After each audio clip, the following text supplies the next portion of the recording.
السلام علیکم عزیز طلبہ و طالبات، میں مس نگہت جمشید آپ کو جماعت ہشتم کے اردو کے لیکچر نمبر 5 میں خوش آمدید کہتی ہوں۔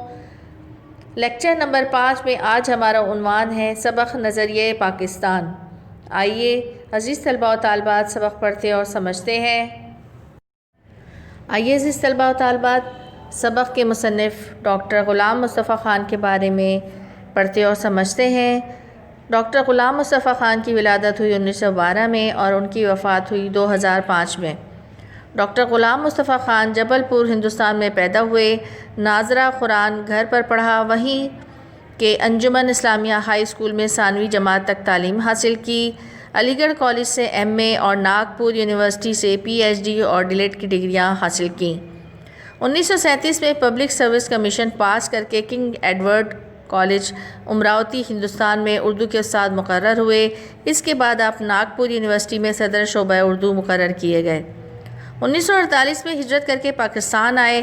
بابائے اردو مولوی عبدالحق نے آپ کو اردو کالج کراچی میں صدر شعبہ اردو کے طور پر تعینات کیا۔ علامہ I قاضی نے آپ کو حیدرآباد سندھ یونیورسٹی میں صدر شعبہ اردو مقرر کیا۔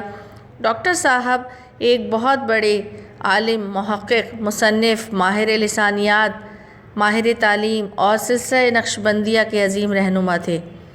آپ کو اردو، ہندی، فارسی، عربی اور انگریزی زبانوں پر عبور حاصل تھا۔ آپ کی علمی اور تصنیفی خدمات کی وجہ سے پاکستان کے مختلف اداروں نے تمغے، ایوارڈ اور سپاس نامے عطا کیے۔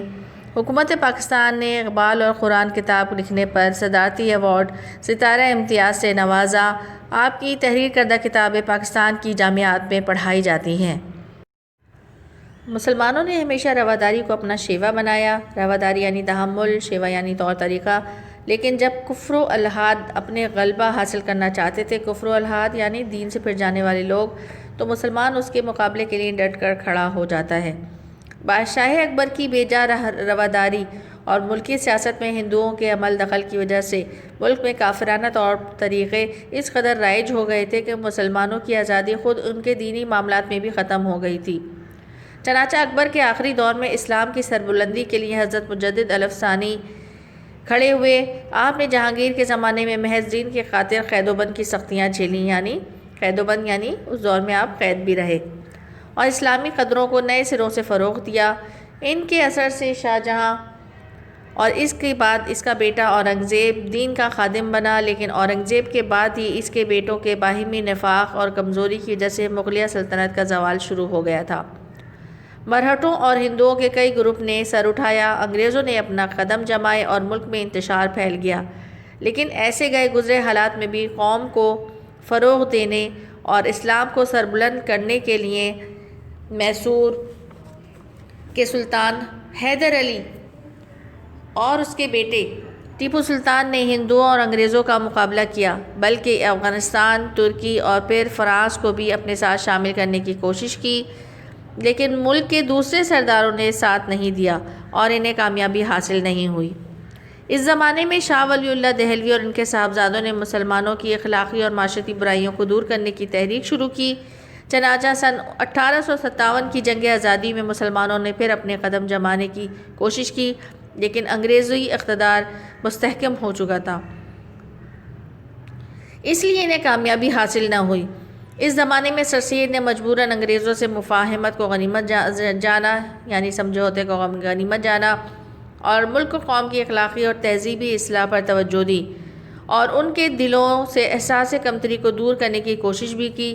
سن 1885 میں ہندوؤں نے کانگریس کی بنیاد ڈالی اور ظاہر یہ کیا کہ وہ ملک کے تمام قوموں کو ان کے حقوق دلوائیں گے، لیکن بعد میں پتہ چلا کہ وہ صرف اپنی حقوق کے تحفظ چاہتے ہیں۔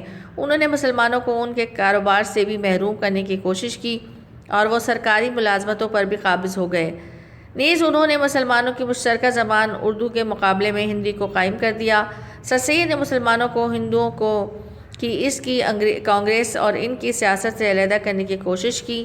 پھر سر سید کے ایک رفیق نواب محسن الملک نے سن 1906 میں کل ہند مسلم لیگ کے نام سے مسلمانوں کو ایک علیحدہ اور الگ تنظیم کی بنیاد ڈالی۔ یہ تنظیم ڈھاکہ میں قائم ہوئی، جہاں ہندوؤں نے سازش کر کے مسلمانوں کو زک پہنچانے کے لیے مشرقی بنگال اور آسام کا وہ صوبہ جس میں مسلمانوں کی اکثریت تھی ختم کرا دیا، اور سن 1911 میں اسی علاقے کو پھر بنگال میں شامل کرا دیا۔ اسی زمانے میں پہلی جنگ عظیم چھڑ گئی جس میں انگریز کا مقابلہ جرمنی سے ہوا اور ترکی نے جرمنی کا ساتھ دیا۔ ہندوستان کے مسلمان چونکہ ترقی کے سلطان کو حجاز کی خدمت کرنے کی وجہ سے خلیفہ اسلام سمجھتے تھے، اس لیے انہوں نے مالی اور طبی امداد بہم پہنچائی، جس کی وجہ سے حکومت برطانیہ کو مسلمانوں سے عناد یعنی دشمنی پیدا ہو گئی۔ لیکن انہوں نے یہاں کے مسلمانوں سے یہ وعدہ کیا کہ اگر ہم کو اس جنگ میں فتح حاصل ہوگی تو ہم کسی بھی طرح ترکی کو مزید نقصان نہیں پہنچائیں گے۔ یہ وعدہ محض فریب تھا یعنی دھوکہ تھا۔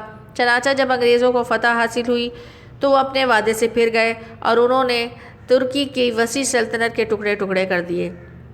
یہاں کے مسلمانوں کو اس فریب کی وجہ سے بہت تکلیف پہنچی اور انہوں نے خلافت کے تحفظ کے لیے مولانا محمد علی جوہر اور ان کے بڑے بھائی مولانا شوکت علی کی رہنمائی میں تحریک خلافت شروع کی۔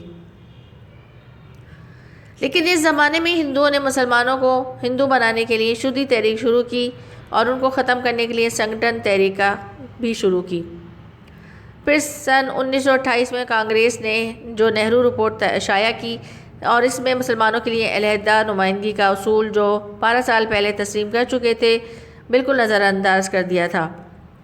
پھر تو مسلمانوں میں بڑا جوش اور ولولہ پیدا ہوا اور انہیں یقین ہو گیا کہ چونکہ ان کا دین، ان کی تہذیب اور ان کی معاشرت سب کچھ غیر مسلموں سے مختلف ہے، اس لیے کسی حالت میں بھی ہندوؤں سے تعاون نہیں ہو سکتا۔ چنانچہ 1930 میں مسلم لیگ کے الہ آباد والے جلسے میں علامہ اقبال نے مسلمانوں کے لیے ایک علیحدہ وطن پاکستان بنانے کی تجویز پیش کی۔ 4 سال کے بعد جب قائد اعظم محمد علی جناح نے مسلم لیگ کی صدارت کا مستقل عہدہ قبول کیا تو انہوں نے اس تجویز کو عملی جامہ پہنانے کی کوشش شروع کر دی، یعنی اس کام پر عمل درآمد شروع کر دیا۔ آخر کار 23 مارچ 1940 کو انہوں نے لاہور کے اجلاس میں واضح طور پر اعلان کر دیا کہ جن علاقوں میں مسلمانوں کی اکثریت ہے وہاں ایک آزاد مسلم ریاست قائم کی جائے۔ اس اعلان کو قرارداد پاکستان کہتے ہیں، جس کی روح سے مسلمانوں کی آزاد اور خود مختار حکومت قائم کرنے کا فیصلہ ہوا۔ یہاں یہ سمجھ لینا ضروری ہے کہ دنیا میں قومیت کی تشکیل کی 2 بنیادیں ہیں، ایک وہ جو مغربی مفکرین نے قائم کی ہے، دوسری وہ جو رسول مقبول صلی اللہ علیہ وآلہ وسلم کی قائم کی ہوئی ہے۔ اہل مغرب نے خاندانی، نسلی اور قبائلی بنیادوں پر میں ذرا وسعت پیدا کر کے قومیت کی بنیادیں جغرافیائی حدود پر استوار کیں اور کہا کہ قوم وطن سے بنتی ہے۔ اس نظریے کی وجہ سے دنیا کے انسانوں کے درمیان تباہی کا جو دروازہ کھلا وہ 2 عالمی جنگوں کے ہونے سے بخوبی ظاہر ہے۔ یہ وطنی قومیت ہی کی بنیاد پر لڑی گئیں اور یہ وطنی قومیت جنوبی ایشیا کے مسلمانوں کو تحفظ دینے میں تو بالکل ہی ناکام تھی، کیونکہ جنوبی ایشیا کے مسلمان اس نظریے کے تحت ایک مجبور اقلیت بن جاتے۔ قومیت کی دوسری بنیاد وہ ہے جو رسول مقبول صلی اللہ علیہ وآلہ وسلم نے ملت اسلامی کی تشکیل کرتے وقت قائم کی تھی اور جو مغرب کے تصور قومیت سے جدا ہے۔ جیسا کہ علامہ اقبال نے فرمایا، اپنی ملت پر قیاس اقوام مغرب سے نہ کر، خاص ہے ترکیب میں قوم رسول ہاشمی، ان کی جمعیت کا ہے ملک و نسب پر انحصار، قوم مذہب پر مستحکم ہے جمعیت تیری۔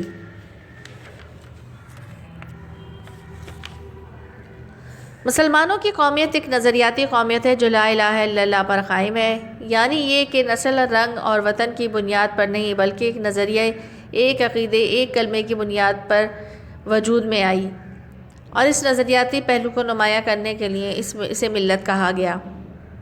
ایسی نظریاتی قومیت میں ہر نسل، ہر رنگ اور ہر جغرافیائی خطے کے لوگوں کے لیے جگہ ہوتی ہے، اور حقیقت یہ ہے کہ جنوبی ایشیا کے مسلمان جن میں ہر نسل، ہر رنگ اور مختلف جغرافیائی خطوں کے لوگ شامل تھے، ان کو ایک ایسی قوم کے ماتحت اقلیت بن کر رہنا منظور نہ تھا جو اسلامی قومیت کے برعکس ذات پات، چھوت چھات اور بت پرستی کے بندھنوں میں جکڑی ہوئی تھی۔ چنانچہ انہوں نے اپنی جداگانہ قومیت یعنی اسلامی قومیت کی بنیاد پر اپنے لیے ایک جدا وطن کا مطالبہ کیا، جس میں وہ اپنے عقیدے، اپنے نظریے زندگی، اپنے طرز معاشرت کے مطابق زندگی بسر کر سکیں اور ایک مسلمان کی حیثیت سے دور جدید کے چیلنجز کا مقابلہ کر کے اپنے مستقبل کو سنوار سکیں۔ ہمیں اس بات کو بھی اچھی طرح ذہن نشین کر لینا چاہیے کہ نظریہ پاکستان میں اسلامی زندگی اور قدروں کا تصور بنیادی حیثیت رکھتا ہے۔ اخوت، مساوات، عدل، دیانت، خدا ترسی، انسانی ہمدردی اور عظمت کردار کے بغیر نظریہ پاکستان کو فروغ نہیں ہو سکتا۔ نظریہ پاکستان کا مقصد محض ایک حکومت قائم کرنا نہیں تھا، کیونکہ مسلمانوں کی حکومتیں ایشیا افریقہ میں پہلے بھی سے ہی موجود تھیں۔ نظریہ پاکستان کا مقصد اسلامی اصولوں کی ترویج و اشاعت اور اہل عالم کے لیے مثالی مملکت کا نمونہ فراہم کرنا تھا۔ پاکستان قائم کرنے کا فیصلہ ہندوؤں کو بہت ناگوار گزرا۔ انہوں نے پوری کوشش کی کہ یہ مملکت قائم نہ ہونے پائے۔ ان کے پاس دولت اور طاقت تھی، جنوبی ایشیا میں ان کی اکثریت تھی، لیکن چونکہ قیام پاکستان کا مطالبہ حق اور انصاف پر مبنی تھا، اس لیے حکومت برطانیہ کو مجبور ہونا پڑا، اور قائد اعظم محمد علی جناح کی پرخلوص قیادت، مسلمانوں کے یقین، اتحاد اور عمل پہم کی وجہ سے 14 اگست سن 1947 کو پاکستان معرض وجود میں آیا، یعنی دنیا کے نقشے پر ابھرا۔ پاکستان نے اپنے قیام سے اب تک بڑی ترقی کی ہے، اور اس کا شمار دنیا کے اہم ملکوں میں ہوتا ہے۔ اگر ہم یہ چاہتے ہیں کہ پاکستان اور زیادہ ترقی کرے، ہمیشہ ترقی کرتا رہے، تو ہمیں نظریہ پاکستان کو ہر وقت پیش نظر رکھنا پڑے گا۔ اس کی بدولت ہم پاکستان کو زیادہ مستحکم اور مضبوط بنا سکتے ہیں۔ نظریہ پاکستان کا مقصد پاکستان کو ایک اسلامی اور فلاحی مملکت بنانا ہے۔ ہمیں ایسا کوئی قدم نہیں اٹھانا چاہیے جس کی وجہ سے خدا اور اس کے رسول صلی اللہ علیہ وآلہ وسلم کے سامنے ہمیں شرمندہ ہونا پڑے۔ ہمارا جینا اور مرنا پاکستان کے لیے ہونا چاہیے۔ قومی مفاد کے سامنے ذاتی مفاد کو دل سے نکال دینا چاہیے۔ ہر قسم کی گروہ بندی سے بالاتر ہو کر تمام پاکستانیوں کی فلاح و بہبود کی کوشش کرنا، نظریہ پاکستان کو فروغ دینا ہے۔ اگر ہم نے نظریہ پاکستان کو پیش نظر رکھا اور اپنی سیرت اور کردار کو اس کے مطابق ڈھالنے کی کوشش کی، تو دنیا کی دوسری قوموں میں بھی ہمیں امتیاز حاصل ہوگا، اور ہم اسلامی اصولوں کی روشنی میں پاکستان کو توانا، مستحکم، شاندار اور پرعظمت بنانے کی ہر طرح کی کامیاب کوشش کریں گے اور کامیاب ہوں گے۔ عزیز طلباء و طالبات، ہم نے آپ کو لیکچر نمبر 5 میں سبق نظریہ پاکستان پڑھایا۔ امید ہے آپ کو سمجھ آ گیا ہوگا۔ سبق کے الفاظ معنی، تعارف شاعر، صفحہ عنوان بنانے کے بعد کاپی میں تحریر کریں گے۔ اگلے لیکچر نمبر 6 تک کے لیے مجھے مس نگہت جمشید کو اجازت دیجیے۔ اللہ حافظ۔